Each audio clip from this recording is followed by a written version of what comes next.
Listen. Welcome to Overtime. Thanks for joining us. It's free. It is free today. Yeah. We talked about everything we could with the NFL draft. Yeah. Only spent 5 minutes on the Cavaliers. That's how busy our YouTube show was. So we want to do Overtime. We wanted to make it available to all of our viewers, and we wanted to talk about the Guardians, who over the weekend lost 2 of 3 against the Red Sox. They were rained out Friday, split the doubleheader Saturday, winning game 1. Then they lost badly yesterday. The highlight for me was watching Austin Hedges pitch. How about getting called strike 3 against Austin Hedges? That's embarrassing. I can't. He'll never live that down. He'll never live that down. Go on the weekend. Well, I mean, listen, it's just if you look at the Guardians, they only have about 10 of their 26 players that are playing well, and yet they have the 4th best record in the American League. Yeah. We talked about at the beginning of the year the American League was going to be very compact. That's exactly what it is. The Tigers have the best record in the American League right now. I know. They're playing the best baseball. 16-10, something like that. Not even they're 18-10. Their pitching's been lights out. Okay, let's Detroit. talk about the Guardians pitching because it's the starting. Every pitcher has a 4.30 ERA in the rotation or worse. Higher. Yeah. It's not good. This weekend it was on display. Obviously, they had a couple of guys up that were just emergency start guys. The defense was abysmal yesterday. The defense is getting worse as the season's going on. I got to say, I've never usually when you think of shortstops, you think they're great instinct players and great instincts. Yeah. Brian Rocchio has no baseball IQ. He's a bad base runner. On the bases, he's makes stupid plays in the field. I know. He'll make the tough play and then he'll blow some easy plays. I don't know. He's been a disaster. Are you guys ready to talk yourself out of him at shortstop long term? I am. I don't think I was ever in on him. I thought this was. I thought he was going to bust out this year. I did too. I was encouraged by the way he played in the postseason last year. I thought, okay, here it comes. And it's still April. I hate making blanket statements on guys in April, but Bazan is coming. Yes, sir. And at this point, Arias looks like a better fit at shortstop than he does. He's playing well. That's who. That's who they gave the job to first. That's who they wanted to win it. That's right. That's who they thought was going to win it, and he couldn't take hold. But he's made a nice. I think he's made a nice step this year. Here's the problem: is most of their top prospects in the minors are hurt or too young. Yeah. Bazana is ice cold. I know. His OPS has dropped 300 points in the last 3 weeks. Now, I'm not saying this, that, but if he were red hot, we could really get argumentative about getting him up. That's what I was hoping for. I was going to try to round it. It's still a ways away. Brito's hurt. DeLauder's hurt. DeLauder's starting to ramp up. The rehab DeLauder should be healthy sooner than later. To me, my biggest concern, Class A. Did he lose the job? Did he lose the job? Well, they're being cagey about it. No, I know they're being cagey about it, but to me, he lost it. He lost the job. He lost the job. I think in the next save situation, I think he's back. Yeah. Next save situation, I think. So it was just a temporary demotion? Well, they said they tried to. Vote said, we wanted to work him in slow. You brought him in a 1-run game in the 8th. That's not working him in slow. Now he pitched great. That was his best performance. What he means by that is it wasn't the pressure cooker situation that the 9th is. But it's still, 8th inning, 1-run game is still pressure. Here's what I think they're doing. You're trying to figure out, okay, so what is this? And the way you do that is you have to change something in the experiment every time. Yeah. Well, one of the first thing they started with was, let's give him the 8th inning. If he performed very well. If he goes back to the 9th and suddenly is giving up doubles, triples, and runs all over the place, then you've kind of, it's very small sample size, but what you've honed in on is, this is 1,000% mental. Because, and if that's the case, you can address that too. When a guy gets hurt, he gets therapy. There's things you can do to fix this muscle. It takes longer, but there are ways you can fix it. But to me, it looked like he was the guy we thought he was when he went back to the 8th inning. And supposedly he's had some elbow soreness, or is it shoulder? I can't remember. Shoulder soreness. He's now said it's happened to him twice this year. That's certainly a concern. Yeah. It hasn't shown in the velocity, but sometimes it shows in the command, which has been an issue. Yeah. Well, in an odd way, in opposite. Usually, command shows itself as an issue when you can't throw strikes. With him, right. He can't keep it out of the nitro zone. Yeah, I know. So it's almost everything's been right down the middle. Right. Well, because he hasn't lost velocity. I'm like, I don't know that it's an injury. Yeah. And then Cade Smith came in and looked good in the ninth when he got his chance to close out. So he got in trouble early. No, he did early. Then he got out of it. So the rest of their key guy. I mean, Seawald hasn't pitched well either. No, he's been really bad, Bull. But Same as he's $7 million man. But their other key guys from last year have been great. Herron's been great. Gaddis has been. I don't think Gaddis has given up a run, has he? The starters, guys. The starters have been terrible. But I loved how Gavin Williams pitched. I was at the game last Monday. Okay, what'd you make of it? I thought it was a great performance. His first inning, his command was all over the place. Threw 25 pitches, walked a couple guys, got out of trouble. Then settled in. And I was like, he's going 4 innings today. Yeah. And then he locked it and gave up a home run in the 7th inning. He left. But against the Yankees, whose lineup is, it's okay. Everybody thinks it's great. It's not. It's okay. But he pitched really well against Aaron Judge, I thought. And I liked what I saw from him in that start. Hopefully he can follow it up. Mike's been trying to get in. Yeah, go ahead, Mike. Well, I just want to make sure, and we could get to all the other stuff, but yeah, we'll get to the Jarren Duran. Just making sure that wasn't forgotten in the whole thing. So we're gonna get we'll get to that. You know what? I don't want it to be the Guardians have been the most responsible grown-up team in town. I don't want it to be that we come on and talk about them about the one idiot fan. I want know what I mean? That's we'll get to that. I thought their response to it was on point. Perfect. It was pitch perfect. I mean, what else we'll talk about? We're already talking about it. Yeah, so if you didn't hear about it, please fill everyone in. So this was a player who, in a very vulnerable moment, as part of a documentary, mentioned that he struggled with mental health and that he attempted suicide. 24, was it? 22. I don't remember the year. It's a couple years ago. He was in a bad spot professionally. Yes, he was struggling. Bad place. Yeah. And a fan yelled out for him to go kill himself. Yeah, you should. No, he said you should have killed yourself. Should have killed yourself. Yeah, which is even worse. Yeah. I started hearing from folks not in Cleveland. Great job out of your fans. Yeah. So let me just start by saying this, then you guys can go. Every fan base in every sport, of course, has the bad apples. Yes. I've been to all of them. You guys have been to many. You've probably been to a great deal as well. I have yet to go to a sporting event where I haven't heard some low-level fan espouse something that I'm like, wow, okay, that crossed the line. This crosses a line that is very clear. Yeah. Please do not judge Cleveland and our fan base by this moron. But that's what's cool about it. And he's been identified. Yeah, that's what's cool about it. Is everyone else sitting around him said, no, it's that guy right there. And that's what I want people to remember about our fans. Awesome. Everybody said, here he is. And by the way, I don't think he'll ever be a customer at Progressive Field ever again. He should not be a customer at a Major League Baseball game ever again. And if it's possible, he should cross-pollinate, and NFL teams should bar him, NBA teams should bar him. We have not done a good enough job as a society of taking these bad apples and hitting them with punitive action. Right. And here's an opportunity. Yeah, it wasn't fair of your friends to text you that because it's not the whole. It was the normal crowd. It was the same crowd that gives Cleveland grief for everything. It's just unfair. My reaction was this. That's an uneducated, uninformed, stupid response. You think New York and Philly fans have never said anything? Of course. Oh, my God. I told the story. They're worse. I told the story earlier today, but I was at the Cubs-Pirates wild card game in 2015 in Pittsburgh. And there were a lot of Cub fans there, but just for whatever reason, the section I was sitting in was all Pirate fans. So I was I was there by myself, and I was just, in a group. And this one guy sitting behind me started. Jake Arrieta was pitching for the Cubs, and this guy screaming like a lunatic said, "Hey Arrieta, I want to come out there and slit your throat." Jeez. And I'm like, "What?" And I wasn't going to get involved because I'm like. All of a sudden, a bunch of Pirate fans went to get security and get him kicked out. Good. And the guy was crying as he leave the field. Because people like that are a disgrace, and you got to call them out whether they're your fans or not. You're right, G. We've got to do better. What you got to do is got to start making examples out of people. Yeah. Just the same way they had a protocol when dumb people run on the field, people stop showing it. Yeah. And then what you have to do is actually make their life very difficult moving forward. Yeah. People got to realize, you can say what you want, but you said that in a public sphere. So publicly, we're going to make sure you're up out of here. You're not going to no more games. And will we ever learn his name, Jay? Because that's another. Didn't debate. he go running out when that happened? I heard somebody. I think Zach said the guy. He ran away. Yeah, he ran away. Only after all the fans identified. Right. But my question, and this is another debate. Yeah. And I guess it's more ethics than it is sports, but. Do the Guardians have a responsibility? Should this person be unmasked?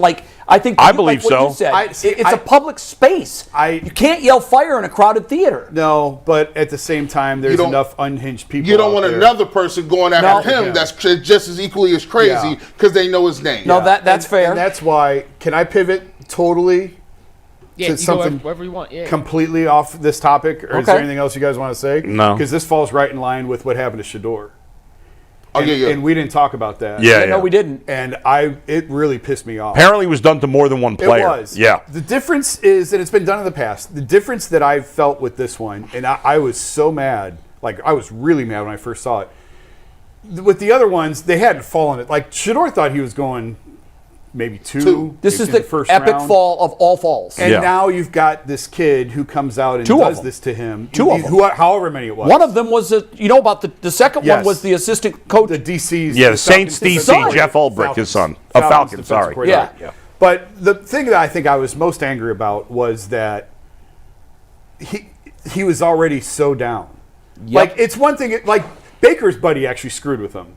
At the 2018 drafts, one of Baker's friends in the room called him. Yes, I and Baker remember was that. like, "Dude, why would you do that?" Yeah. Okay, that's funny. Yeah. Because if Baker's at 45 and he does it, it's not funny. No, nothing funny about it at all. It's So cruel. when you're the guy's already hurting, and I put on our group chat, my dad heart just broke over that because I'm sure Dion felt helpless, and I know Dion's sitting here questioning, going, did I play this wrong? Did I do this wrong? Did I hurt my son?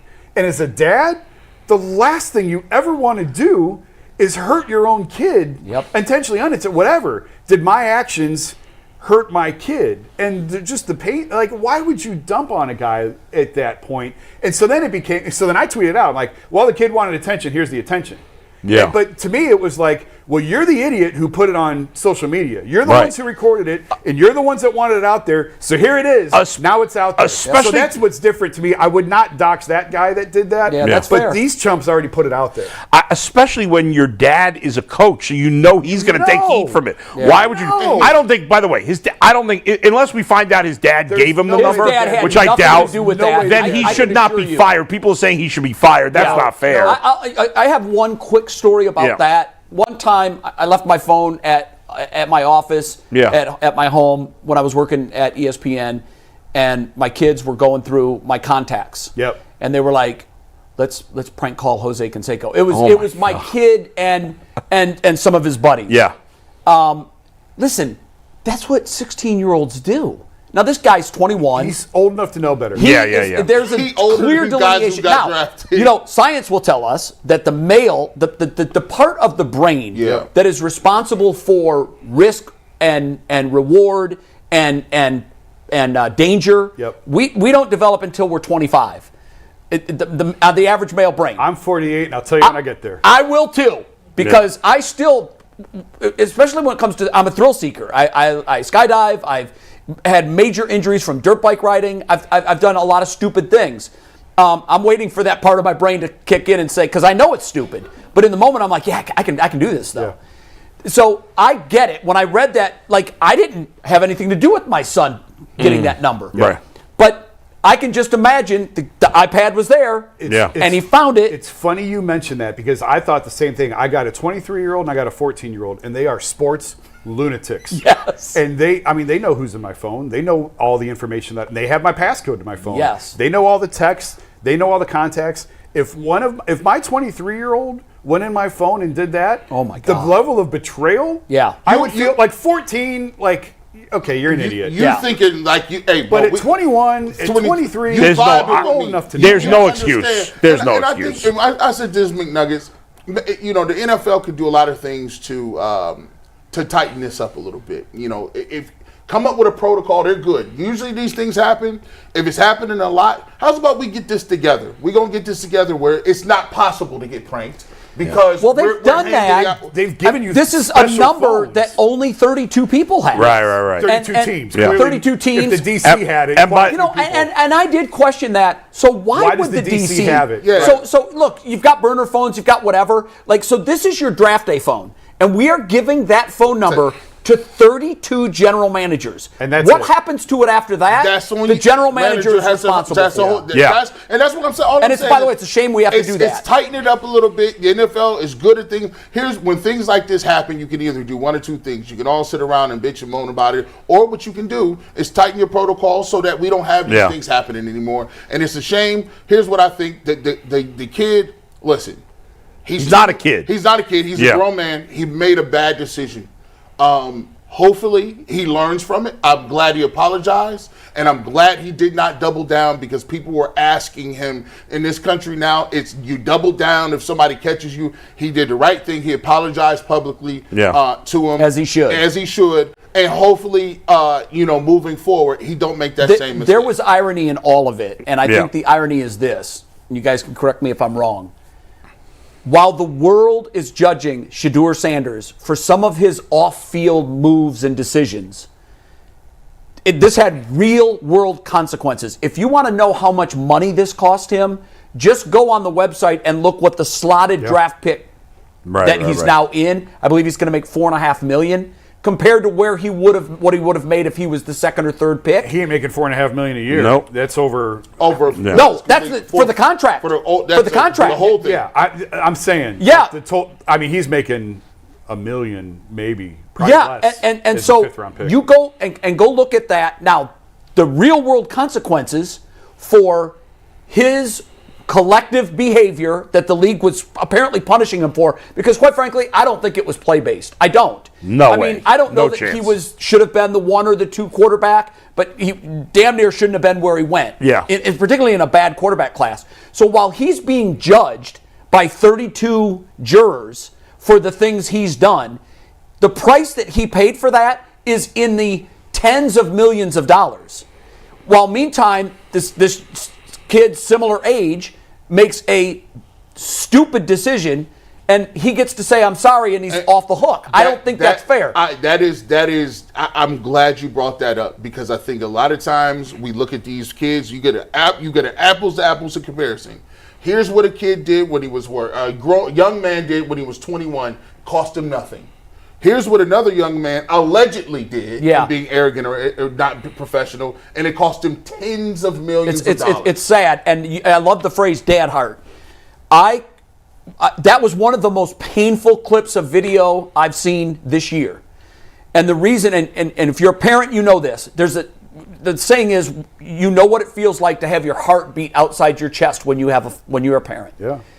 The things that happen to them that are hurtful or disappointment, the parent, it takes that on tenfold. Absolutely. It is, I can't even describe it. I'm blown away by it. I never thought I would be that affected and that moved by something. I remember the first time my daughter came home from kindergarten and had a story of someone being mean to her. I mean, in a rage, I wanted to injure somebody. Absolutely. And obviously I never would, but I was just, I never felt that kind of hurt, ever. As soon as my kid's hurt, I think, did I do something wrong? Could I have done something to prevent this? And you're Every right time. about Dion Every asking those time. questions. So Dion surely absolutely has to be. Dion was sitting on that couch. Oh my going, God, did "What I have do done? this? What Did have I done?" do this? Because Yeah. some of this is Dion drama. When you draft Shedeur, you're welcoming the Dion train to town. And there's things that go along with that. And teams were saying, we don't want that drama. And I think that won't happen. I hope it. Well, I don't now think it it will now either. it won't. I don't think it will now because everybody.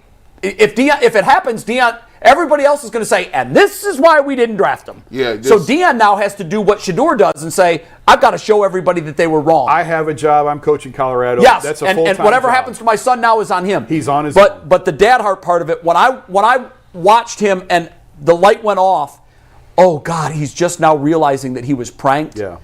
And this is a kid that projects confidence and pride and machismo. He was And hurting, man. That was He a could vulnerable say- moment. He could say whatever he wants. He was hurting. Oh my God, how could you not be hurting? Yeah. In that moment, you thought your pain was finally over and you realized, oh no, I'm being joked and my pain is continuing. And I don't know how grown adults, like on Twitter, and I don't understand how y'all can be taking victory laps. Like, I don't understand. Wait, on what? Just on that. Did like, anybody take a victory lap on that? God. Because that is disgusting. Oh, my People are God. saying, "Oh, he brought it on himself. He deserved guys. it." And I was just like, "Is this what we do now?" That's Is why this you gotta where- stay off that nonsense. Is this where we are? Like, come on, man. Like, I wouldn't want nobody's kid to you looking Your around. enemy, you wouldn't want to go through No, that. like I would get mad if somebody got pranked Like if you're doing a school play or something that wasn't even sports. I just think, he handled it very well. They handled it overall. And somebody asked him, are you, what is the burden of being Deion Sanders' son? And he said, it's not a burden. I think it's a privilege to be, Deion's son. And I thought that was very mature of him, because it would have been very easy for him to look and say the same thing. Yes. Maybe if my dad wouldn't have done that, or maybe if my dad wouldn't have did this. But he stood up and took it 10 toes down. He took it like a G, and what he did, he just said, listen, I got an opportunity to play, and that's the only thing that matters. It was a good response.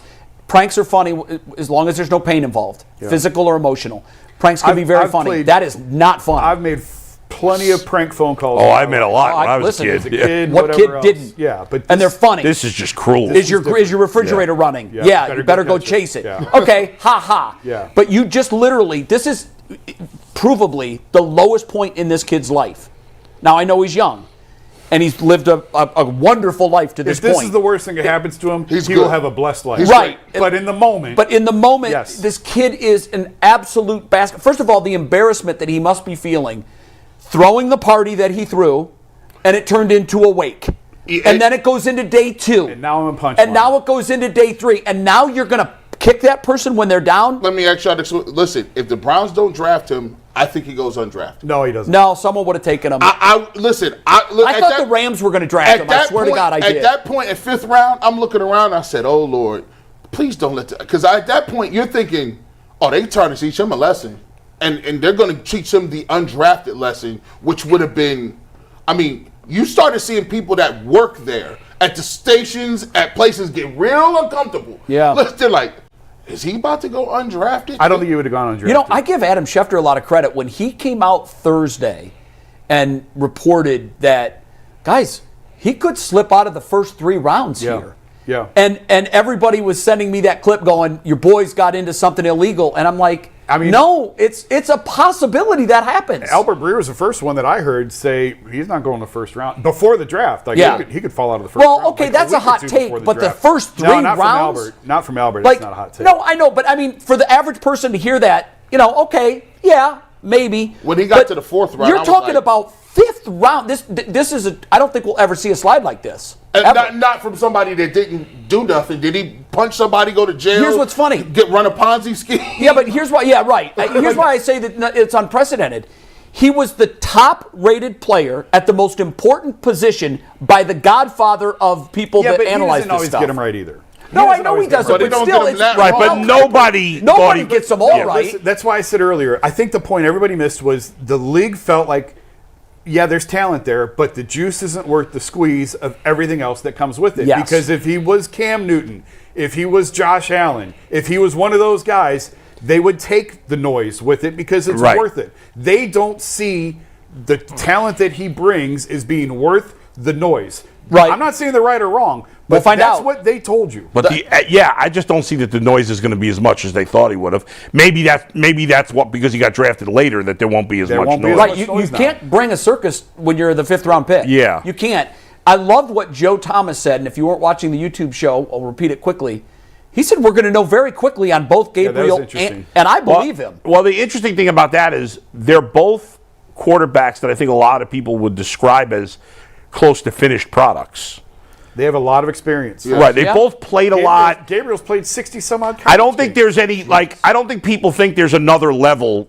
Right. It's not like a guy like, and it didn't pan out with this guy, but like Mitch Trubisky or Josh Allen, where you were like, I think there's a lot more here. In Mitch Trubisky's case, there wasn't.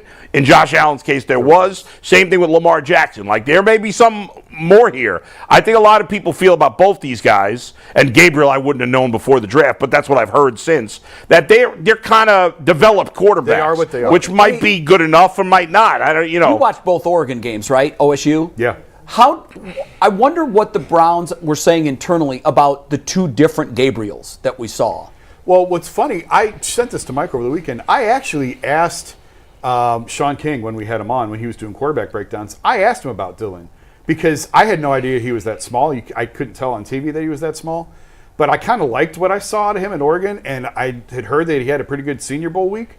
So I just wanted to ask about him, and Sean completely dismissed it and said he's a college quarterback, and He's got to fit a certain system, and NFL teams don't run it, and that's the end of that, and move on and go find something else. Now, I thought that was very interesting. Joe Thomas, you asked the question, how quickly will you know if one of these guys can do it or not? He said, very quickly. Like if They smell it. They smell it out. The coaches and the other players can smell it out. I had a couple of Browns apologists tweet at me and go, if he was 6'3", he would have been a first-round pick. I'm like, well, who gives a crap? He's not 6'3". Yeah, He's not. What does that have to do with anything? Grandmother had wheels should be a bike. Listen, that's a big if. We saw Dorian really struggle with injuries. And I was talking to Zach this morning, Zach Jackson, and Zach's like, he's smaller than Dorian. He's going to get killed. Oh, really? He's smaller than DTR? He's 5'10". 5'11". And that's what he's smaller than listed Baker. at. Yeah. I don't know what his combine and Sox measurement was, but the listed that everything was going around is 5. And Zach said, because Zach was at the Senior Bowl. Yeah. And Zach said he came out and was like, oh my God, it's the smallest player I've ever seen at the Senior Bowl. So Not What's smallest the short- quarterback, smallest is- player. Is That's what he Russell said. Wilson the shortest quarterback? I know Drew Brees was 6 foot. Doug Flutie? No, to win a Super Bowl. Oh. I think it's Russell Wilson. He won a Grey Cup. I mean, Manziel was that pretty doesn't small, count. too. I mean, Johnny... He didn't come anywhere close No. to the Super Bowl. Yeah. No, I'm just The talking Super Bowl in about. his cabinet that he ate cereal out of is the only The thing. Super Bowl of snorting. Yeah. Listen, he was, Yeah, he maybe- was, he By was the a way, champion in Vegas. How great was Joe winning. when I said name names? He goes, Yeah. well, I'm not going to name names, but you just know right away when he shows up to the first practice or he doesn't show up. Yeah. That's going to wrap it up for That's the wild. See ya. See you tomorrow on The Ultimate Cleveland Sports Show. That's Joe Thomas.